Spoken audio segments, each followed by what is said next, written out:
Alhamdulillah wa salatu wa salamu ala Sayyidina Rasulillah wa ala alihi wa sahbihi wa man wala. Dear brothers and sisters, all praise be to Allah subhanahu wa ta'ala. Unlimited salam and salutations to the noble messenger Muhammad sallallahu alayhi wa sallam. Brothers and sisters, we see something very common in our society, and that is corrupting one's wife or husband. How does it happen?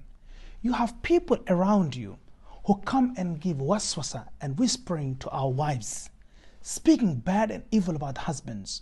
Oh, your husband is this, your husband is that, your husband doesn't make that much money, your husband is making bad comments. And so also with wives, some people are coming and corrupting the mind of husbands, speaking evil about the wives.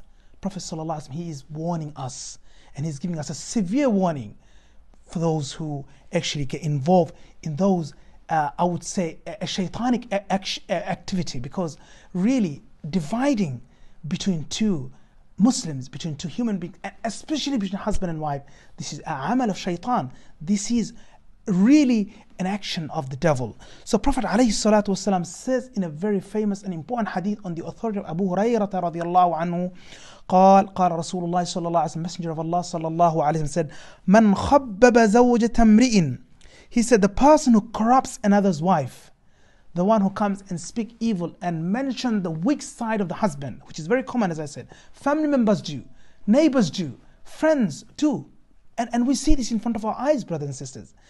Those who come and corrupt someone's wife by saying all those evil stuff. Prophet sallallahu alaihi wasallam saying, "Man khabbaba zawjata imri'in aw mamlukahu," or also someone who is a slave, corrupts someone's servant. Of course, this doesn't exist anymore. He's talking about that time. Someone corrupts someone's servant. فَلَيْسَ مِنَّا. Prophet ﷺ saying, he is not one of us. He is not one of me. Meaning, he cannot claim that he is my follower. He cannot, or she cannot claim that they are my ummah or part of my ummah. The very, very severe consequence and warning from the noble messenger Muhammad ﷺ, who is aiming to actually establish a civilized society where there is love, affection, where there is unity and bond, because Allah loves unity and shaitan likes the disunity and division. And so we have to be very careful what we do, what we say to someone's wife or someone's husband, because maybe one sentence can break the family. Be very careful. May Allah subhanahu wa ta'ala give me and everyone the ability. Thank you so much for listening attentively. Wassalamu alaikum wa rahmatullah.